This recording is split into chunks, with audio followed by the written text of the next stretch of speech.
At my father-in-law's funeral, his lawyer pulled me aside and handed me a sealed envelope. My name was on it. Not my husband's, not his daughter's. Mine. My mother-in-law watched from across the room. Her face didn't grieve, it calculated. I should have opened that envelope right there. Instead, I slipped it into my coat pocket, smiled at the mourners, and carried 3 casserole dishes into the kitchen because nobody else was going to do it. That was the last time I made myself small in that house. My name is Serena Voss. I grew up in a 2-bedroom house in Bakersfield, California, where my mother, Gloria, worked the early shift at a cannery and came home smelling like peaches and exhaustion. We didn't have much, but we had a garden, a narrow strip of clay soil along the fence that my mother coaxed into producing tomatoes, peppers, basil, and one stubborn lemon tree that took 4 years to give us a single lemon. When it finally did, she squeezed it into 2 glasses of water and handed me one like it was champagne. "Patient hands," she said, "always eat." I never forgot that. I studied agricultural science at Fresno State on a scholarship I applied for without telling anyone, because I had learned early that sharing dreams in our house meant watching them get practicaled to death. I graduated top of my class, got hired by a sustainable farming consultancy in San Francisco, and spent the next 6 years building a reputation in soil restoration and drought-resistant crop systems that quietly made me one of the most sought-after consultants on the West Coast. That was where I met Douglas Hargrove. He was charming the way old money always is, easy, unhurried, like the world had never once told him no. He laughed at my jokes before I finished them. He asked about my work with genuine curiosity. He drove 4 hours to bring me soup when I had the flu after our 3rd date, and left before I woke up so I wouldn't feel obligated. I thought I had found the one person who would never make me feel like a guest in my own life. I was half right. Douglas loved me, I believe that completely even now, but love, I would learn, is not always loud enough to drown out a family. The Hargrove estate sat on 42 acres outside of Sonoma, rolling hills, century-old Cabernet vines, a stone farmhouse built in 1891 that the family spoke about the way other people speak about cathedrals. There was a wine cave beneath the East Hill, a private lake ringed with cypress trees, and a tasting room with a wraparound porch where Douglas's father, Richard, held court every Sunday like a man who had personally negotiated with God for the weather. Richard Hargrove was not a cruel man, that was the confusing part. He didn't bark or sneer or make scenes. He simply operated on a frequency that excluded certain people entirely, and I happened to be one of them. He would ask Douglas about my work and then answer his own question before Douglas could speak. He would pour wine for everyone at the table and then look faintly surprised to find me sitting there, as if I had materialized unexpectedly from the floorboards. His sister, Brooke, was 34, unmarried, and had decided somewhere along the way that her primary purpose in the family was as the guardian of its standards. She reviewed me the way customs agents review suspicious luggage, thorough, cold, and already convinced something was wrong. At family dinners, she would ask me questions designed to expose gaps. "Do you know the Petersons in Healdsburg? What do you think of the Stag's Leap appellation? Are your parents still in Bakersfield?" She asked that last one with the particular inflection that turned a question into a verdict. "Yes," I said, "my mother still lives there." Brooke smiled. "How nice." Douglas never corrected her. He would apologize afterward, privately, sincerely, and then watch it happen again the next Sunday. I loved him for the apologies, I resented him for the silence. Both things were true. Over 4 years, I learned to manage myself at that estate the way you manage yourself in a foreign country whose customs you haven't fully mastered. I dressed carefully for every visit. I arrived with something, wine, flowers, food, and left with nothing because contributions were acknowledged and then absorbed without credit. I answered questions about my work in shorter and shorter sentences, because the longer my answers, the more visibly Constance's attention wandered. I stopped mentioning my clients. I stopped mentioning my awards. I stopped mentioning the paper I co-authored that was cited by the USDA. I made myself digestible. I made myself forgettable. And every Sunday evening, driving home through the dark with Douglas talking about his week, I sat in the passenger seat and thought, patient hands always eat. Richard Hargrove died on a Tuesday in November, quickly and without much warning, a heart attack in the wine cave while doing inventory alone.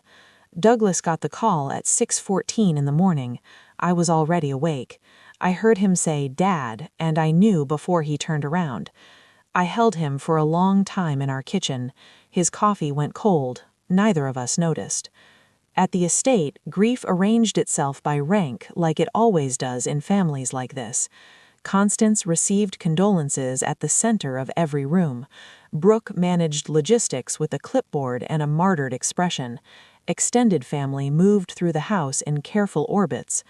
Douglas stood beside his mother and shook hands until his face went numb. I carried things. I answered the door. I organized the food that kept arriving in ceramic dishes and foil pans. I refilled water glasses and collected coats and kept the kitchen running for 3 days straight. No one asked me to. No one thanked me. It was simply the role that appeared in front of me, and I stepped into it, because standing still in that house with nothing to do felt worse.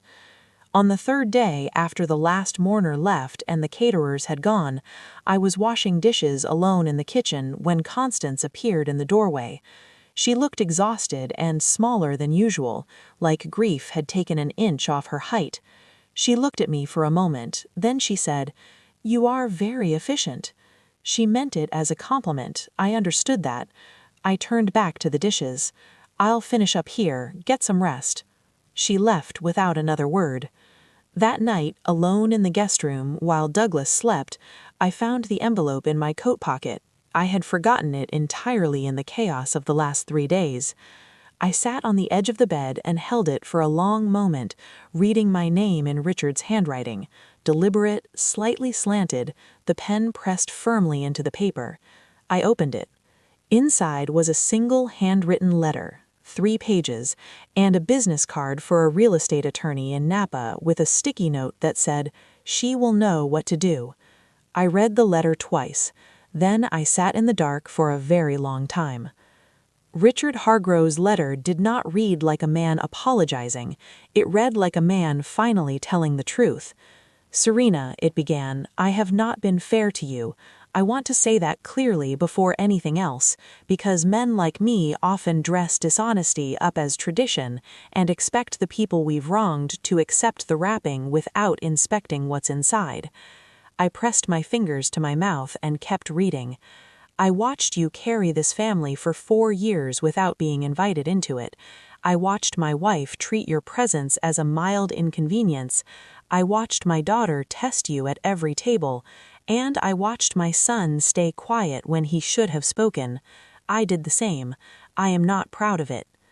What I am proud of is what I saw when I looked past my own blind spots. I saw a woman who understood soil the way I never could, who could read a field the way a doctor reads a body, who built something real from nothing, while the people around her built nothing from something. The vineyard on the North Ridge, the 12 acres we stopped cultivating in 2019 because the drainage was wrong and the yield was inconsistent, I always believed that land was the best land on the property. My son didn't see it. My agronomist didn't see it. But 2 years ago, you walked that ridge during the harvest weekend, and you said, unprompted, that the problem wasn't the soil, it was the water table. You said it could grow the best Pinot Noir in the county if someone fixed the drainage and gave it 3 years. I wrote that down. I had it verified by 2 independent consultants. They agreed with you completely. That land is yours, Serena. I had it transferred 6 months ago into a trust in your name. The attorney on that card has all the documents. The Hargroves don't know. That is deliberate. I don't know if this makes up for the years of small cruelties this family served you alongside the Sunday dinners. It doesn't, probably. But I wanted you to have something that was entirely and undeniably yours, something they could not reassign or absorb or take credit for. Take care of the land, take care of my son if he deserves it, and take care of yourself first. Richard. I folded the letter, placed it back in the envelope, sat in the dark until the window grew gray with morning. Then I picked up my phone and dialed the attorney. Her name was Catherine Lim, and she had been Richard's attorney for 11 years. When I called at 7 in the morning the day after the funeral, she picked up on the second ring like she had been waiting. "I wondered when you'd call," she said. She walked me through everything. Richard had begun the legal transfer 8 months before he died. The 12 acres on the North Ridge were now held in a trust called Voss Land Holdings. My name, my social security number, documented and filed with the county recorder's office 4 months ago. The trust also included a capital account Richard had funded specifically for development, $240,000 set aside for drainage infrastructure, irrigation, and the first 3 years of cultivation. I sat in my car in the estate driveway listening to Catherine talk and watching the morning fog move through the vines, and I felt something I had not felt in a long time in that place. Power. Not the loud kind, not the kind that needs a room to perform in, the quiet, settled kind that lives in paperwork and patience and 12 acres of north-facing hillside that nobody else had believed in. I thanked Catherine. I told her I would be in touch within the week. I hung up and sat there another few minutes. Then I dried my face, went back inside, and made breakfast for everyone. I didn't tell Douglas right away. That decision deserves explaining. It was not about deception. Douglas was my husband, and I loved him, and I had no interest in building a life that required hiding things from him. So I waited. I did my research first. Over the next 3 months, I drove the North Ridge 6 times. I took soil samples. I hired a hydrology consultant named Pete who charged too much and was worth every cent. He confirmed what I already knew. The land's drainage issue was fixable, a matter of regrading 2 shallow channels and installing a subsurface system that would cost roughly $80,000 and take 1 season to show results. I drew up a 3-year plan. Year 1, infrastructure. Year 2, planting and establishment. Year 3, first harvest.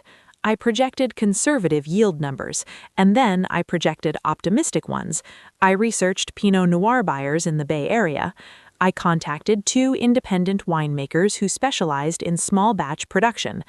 I built the entire plan before I said a single word. Then, one evening in February, I made Douglas his favorite dinner, his mother's pot roast recipe, the one I had quietly learned because I paid attention to things nobody thought I was paying attention to.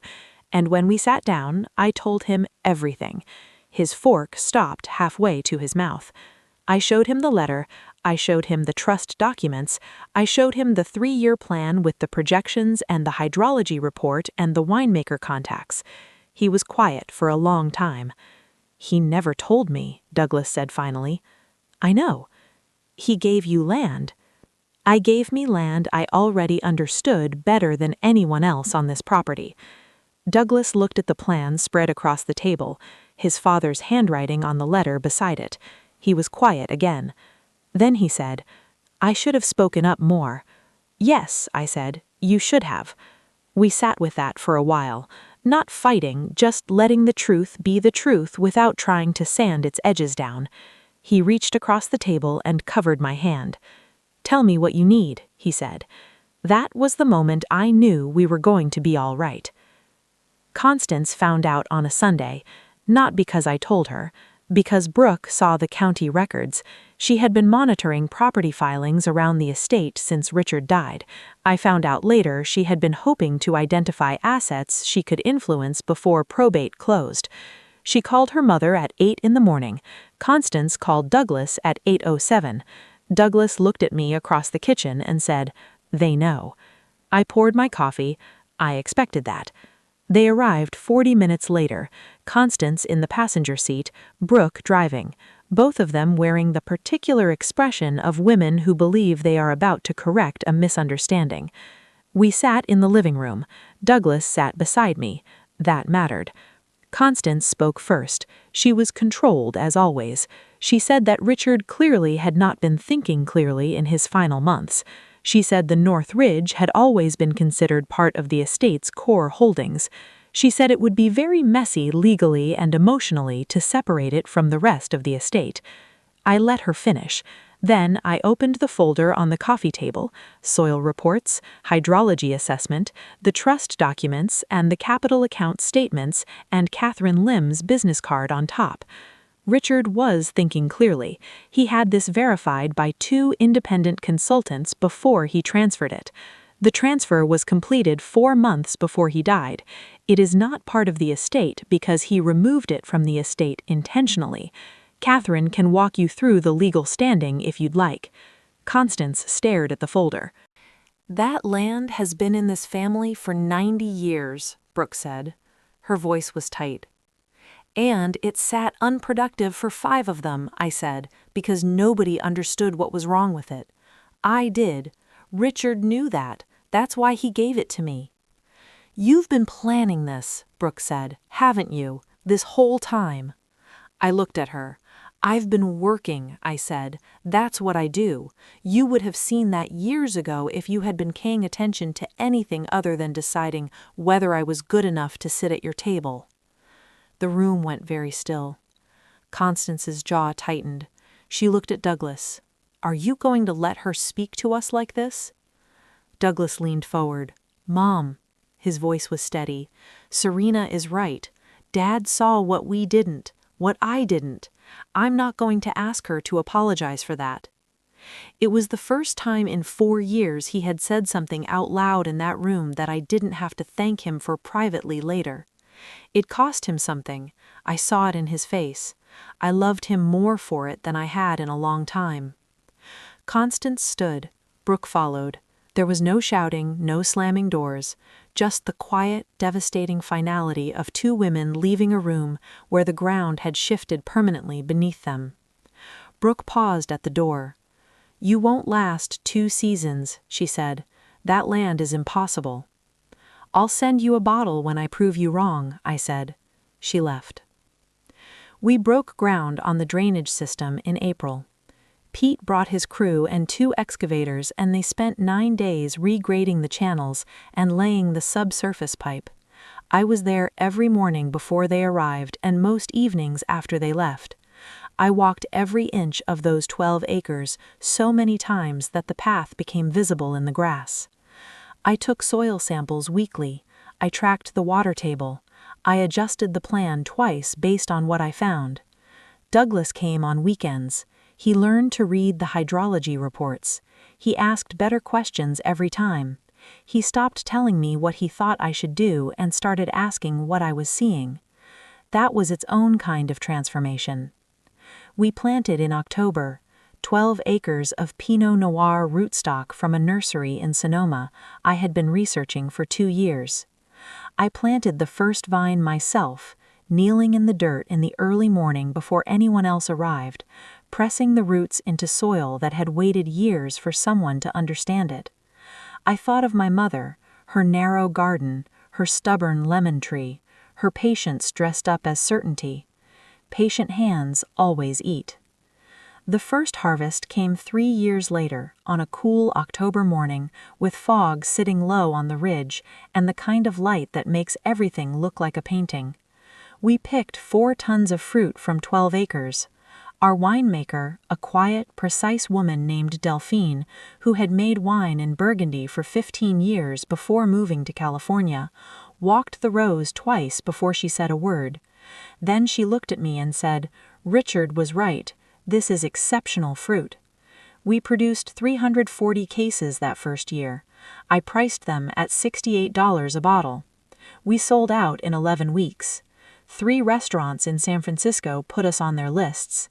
A wine publication we had not contacted reviewed us without warning and called the wine one of the most promising debuts from Sonoma in a decade. I read that review sitting at my kitchen table at 6 in the morning, Douglas asleep upstairs, the same table where I had once eaten dinner in silence while Constance talked around me. I cried, not from sadness, from something that doesn't have a clean name, relief maybe, or the particular exhaustion of finally being seen after years of being invisible. I scanned the review and emailed it to Catherine Lim with no message. She replied 40 seconds later.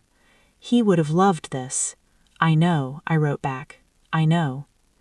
3 years after the first harvest, I received a voicemail from Brooke. Her voice was different, quieter, less rehearsed. She said she had read about the vineyard in the wine publication. She said she'd heard from someone that we were expanding to an adjacent parcel.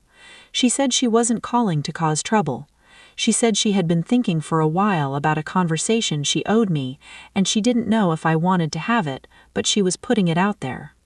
I held the phone for a long time after the message ended.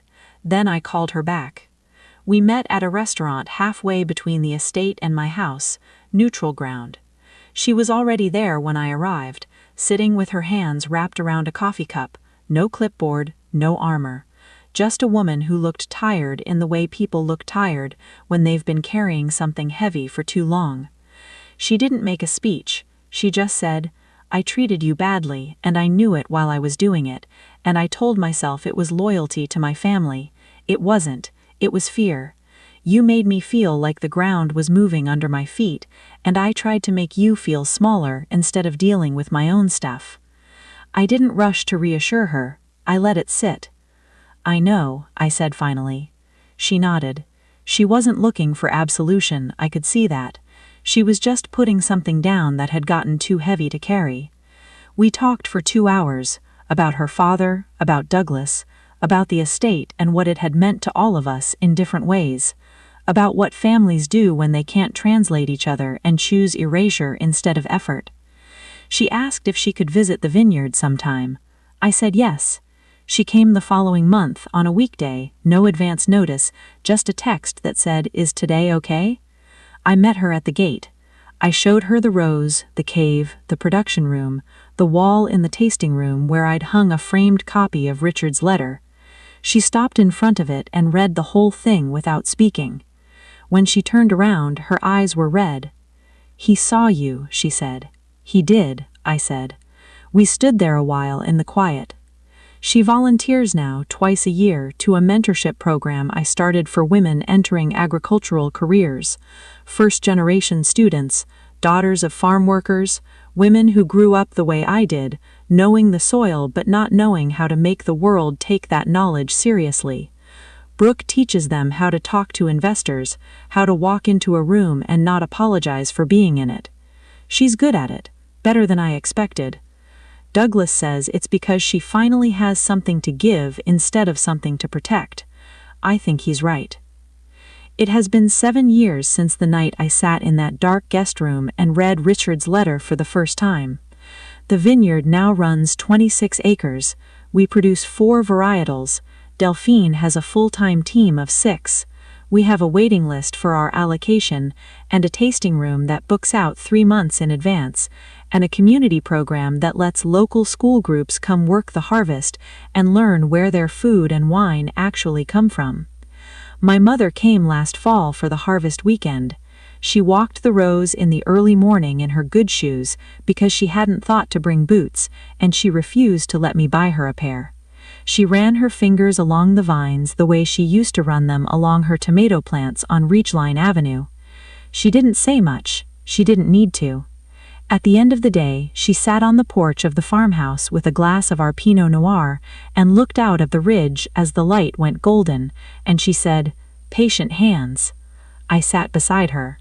"Always eat," I said. She patted my hand and we watched the sun go down over the vines, and neither of us said another word because there was nothing left to say that the land had already said for us. Constance and I are not close. We are not enemies. We are 2 people who understand each other clearly now, which is more than we ever managed before. She came to our second harvest dinner and sat at the table and ate the food and drank the wine and did not once suggest that any of it was a misunderstanding. That was its own kind of peace. Richard's pocket watch sits on my desk in the farmhouse office. Douglas gave it to me on our 5th anniversary. Inside the lid is a photo of the North Ridge, taken from the estate the day Richard transferred the land, a photograph I didn't know existed until Douglas found it in his father's files. The ridge is overgrown, unremarkable, full of potential nobody had bothered to unlock. It looks nothing like it does today. Some mornings I open the watch before I start work and look at that photo and think about the gap between what something is and what it can become when the right person finally pays attention. Then I close it and get to work. Because that is what patient hands do. They don't wait to be invited. They build until the invitation becomes irrelevant. And somewhere in those 12 acres of north-facing hillside that nobody else believed in the soil my mother would have understood the first time she touched it, in the wine that carries the particular character of land that has finally been truly known, Richard Hargrove left me the greatest thing anyone in that family ever offered me. He left me proof that I had been right all along. The deed was always mine. I just had to grow into it.